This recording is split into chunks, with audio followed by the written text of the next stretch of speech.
WPL women's premier league ಸದ್ಯ ಈ women's premier league ಮೇಲೆ ಸಾಕಷ್ಟು ನಿರೀಕ್ಷೆಗಳಿವೆ. ಏನಾಗಬಹುದು, ಯಾವ ತಂಡ ಯಾವ ರೀತಿಯಾಗಿ ಇರಬಹುದು ಅಂತೇಳಿ. ವುಮೆನ್ಸ್ ಪ್ರೀಮಿಯರ್ ಲೀಗ್ 2025ಕ್ಕಾಗಿ ರಾಯಲ್ ಚಾಲೆಂಜರ್ಸ್ ಬೆಂಗಳೂರು 18 ಸದಸ್ಯರ ಬಳಗವನ್ನು ರೂಪಿಸಿಕೊಂಡಿದೆ. ಈ ಬಾರಿ RCB ತಂಡಕ್ಕೆ ಗಮನಿಸ್ತಾ ಹೋಗೋದಾದರೆ ಒಟ್ಟು 6 ಹೊಸ ಆಟಗಾರ್ತಿಯರು ಎಂಟ್ರಿ ಕೊಟ್ಟಿದ್ದಾರೆ. ಹಾಗೆಯೇ ಇದರಲ್ಲಿ 4 ಹರಾಜಿನ ಮೂಲಕ ಆಯ್ಕೆಯಾಗಿದ್ದಾರೆ. ಒಬ್ಬರನ್ನ ಹರಾಜಿಗೂ ಮುನ್ನ ಟ್ರೇಡ್ ಮಾಡಿಕೊಳ್ಳಲಾಗಿದೆ. RCB ತಂಡಕ್ಕೆ ಇಂಗ್ಲೆಂಡ್ ಆಟಗಾರ್ತಿ ಚಾರ್ಲಿ ಡೀನ್ ಎಂಟ್ರಿ ಕೊಟ್ಟಿದ್ದಾರೆ. 24 ವರ್ಷದ ಚಾರ್ಲಿ ಡೀನ್ ಈ ಹಿಂದೆ 30 ಲಕ್ಷ ರೂಪಾಯಿ ಮೂಲ ಬೆಲೆಯೊಂದಿಗೆ ಹರಾಜ್ನಲ್ಲಿ ಕಾಣಿಸ್ಕೊಂಡಿದ್ರು. ಆದರೆ ಇಂಗ್ಲೆಂಡ್ ಆಟಗಾರ್ತಿಯನ್ನು ಯಾವುದೇ ಫ್ರಾಂಚೈಸಿ ಖರೀದಿ ಮಾಡಿರಲಿಲ್ಲ. ಇಂಗ್ಲೆಂಡ್ ತಂಡದ ಬೌಲಿಂಗ್ ಆಲ್ರೌಂಡರ್ ಆಗಿ ಇವರು ಗುರುತಿಸಿಕೊಂಡಿದ್ದಾರೆ. ಹಾಗೆಯೇ ಇಂಗ್ಲೆಂಡ್ ಆಟಗಾರ್ತಿಯನ್ನು ಯಾವುದೇ ಫ್ರಾಂಚೈಸಿ ಖರೀದಿ ಮಾಡಿರಲಿಲ್ಲ.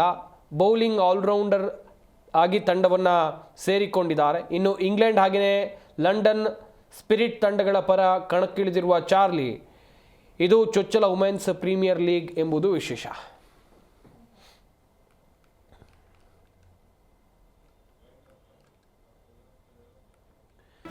ಜಿ ಕನ್ನಡ ನ್ಯೂಸ್ ಈಗ ನಿಮ್ಮ ಮನೆಯಲ್ಲೇ ನೋಡಿ. ಎಲ್ಲ ಕೇಬಲ್ಗಳಲ್ಲಿ ಈಗ ಲಭ್ಯ.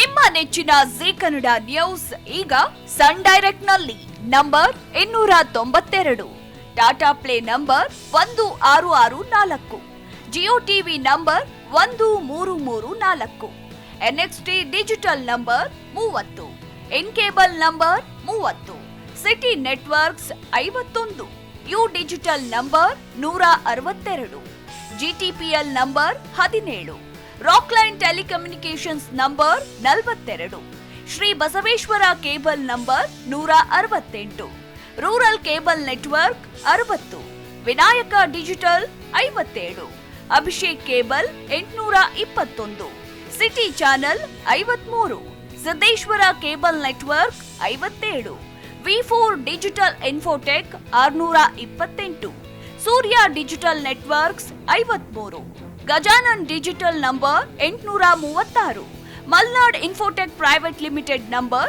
56, Metrocast number 830, victory digital number 167ರಲ್ಲಿ ನೋಡಿ ಆನಂದಿಸಿ.